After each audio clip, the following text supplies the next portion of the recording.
boleh dibilang. Kalau untuk jumlah kita nggak terlalu tahu, karena itu terbagi dari rumah yang standar LPP, jadi yang bawah sekali, terus segmen yang menengah yang biasa seperti Alam Sutra ya, dan ada pun yang tingkat atas. Ini area wilayah Barat Jakarta, Tangerang, Serpong ini itu setara sekali dengan wilayah yang tengah sebenarnya. Jadi itu cukup bagus karena banyak pemain dari developer swasta. Peningkatannya masih boleh dibilang kita kalau dihitung dari total penjualan ya dari masing-masing itu developer mungkin kita di area Banten ya, developer swasta itu lebih dari sekitar 10 sampai 15 triliun dalam 1 tahun. Jadi perkembangannya itu sangat masif sekali dan boleh dibilang kita masih salah satu yang penerbangannya sejak dari COVID kemarin itu masih terus nambahnya sangat besar.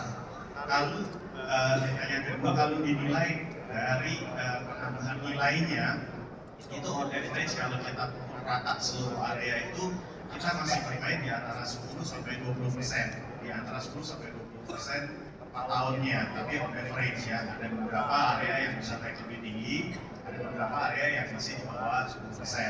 Kira seperti itu.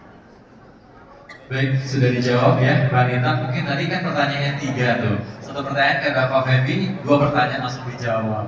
Ibu Hedi boleh saya simpan dulu pertanyaannya kepada Ibu Hedi dan juga Pak Yori. Kita akan memberikan kesempatan dulu kepada teman-teman yang lain sebelah sini, mungkin ada yang ingin bertanya. Ya. Jadi kalau Zona Sutra sendiri, kalau masalah Saroni datang, kita lihat jalan kita lebar, dan sampai hari ini kita comply semua permit atau regulasi dari pemerintah, yaitu 60% area yang kita jual, 40% adalah fasilitas taman dan lain-lain. Malah kalau boleh untuk Zona Sutra kita lebih besar daripada 40, mungkin 45%.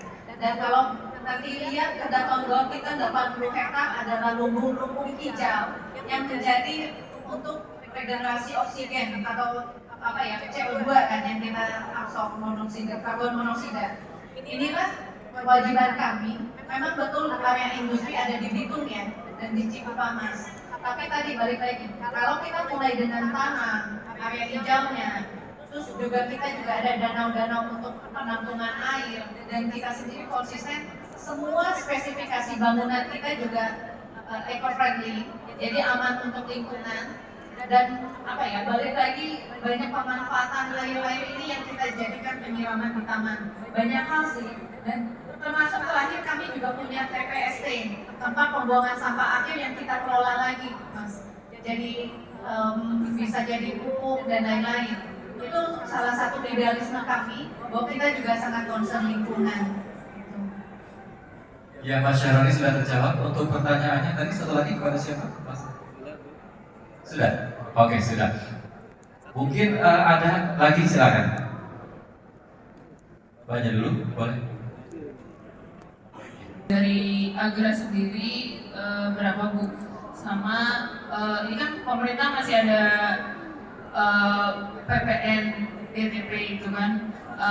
Bagaimana Ibu melihat PPN DTP ini bisa berpengaruh terhadap penjualan di Agra sendiri?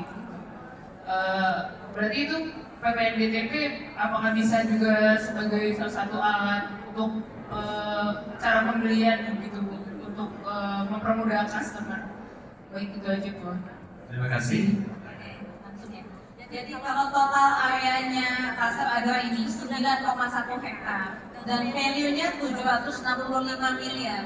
Tapi kalau secara overall biasanya target kami 50% terjual launchingnya. Tapi target Zona Sutra sendiri tahun ini 800 miliar sih. Dari PT Alam Sutra PLT TBK-nya kita sumbangsi 800 miliar. Dan tadi kalau ngomongin target kita sampai hari ini kita 75% angka pembeli kita bilang mereka adalah end user.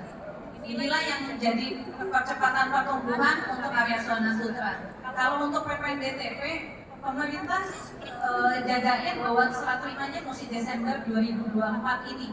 Jadi khusus Pasar Agra ini kami tidak bisa ikut program tersebut. Tapi produk kami yang lain juga ada. Jadi kalau untuk produk Zona Sutra sendiri dari 700 juta sampai 300 miliar juga ada. 3 miliar per unit ada, dan ini banyak yang bisa ikut PPNDTP. Makanya kalau ikut kemarin PMK 2024 PPNDTP-nya baru keluar tanggal 21 kemarin kan. Kami sebetulnya sudah simpan marketing sales 130 miliar.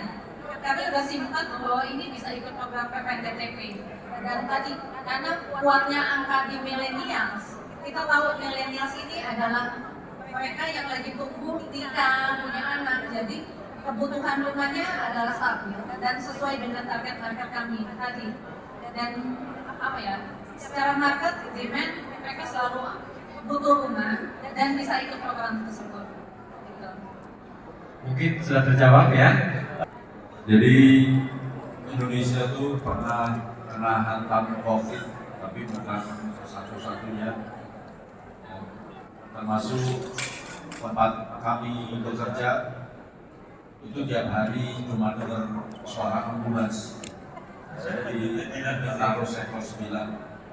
Tapi syukur selama bekerja di kantor saya tidak ada yang kena. Yang kena justru yang baru pulang dari proyek. Kenapa?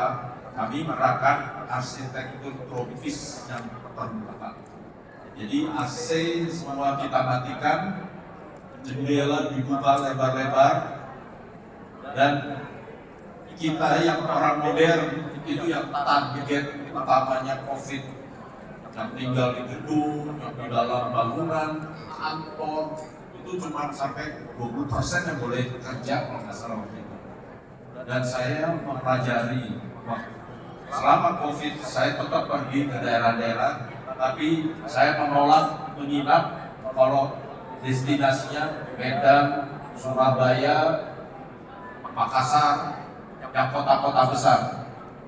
Saya nggak mau nginep karena hotel juga belum tentu clear. Ya.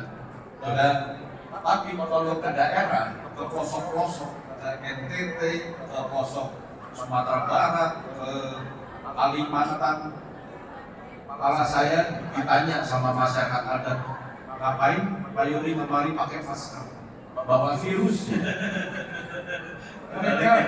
Mereka baik-baik saja, karena mereka adalah manusia outdoor.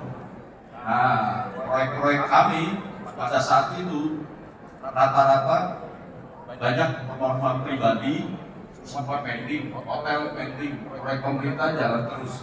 Tapi kalau ada yang mau bikin rumah, mereka selalu minta jendela sebesar mungkin dan bisa dibuka.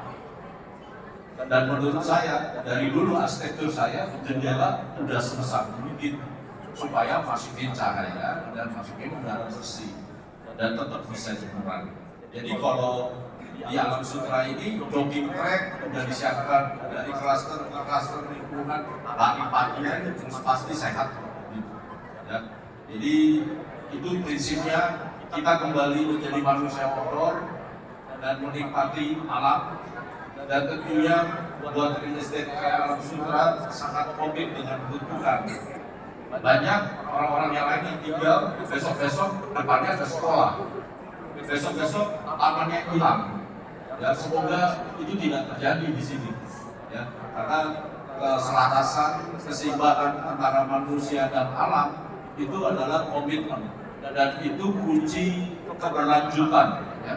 Supaya juga tadi real estate ini dari generasi 1, 2, 3 semuanya bisa tetap berkelanjutan, tinggal bertetangga. Terima kasih.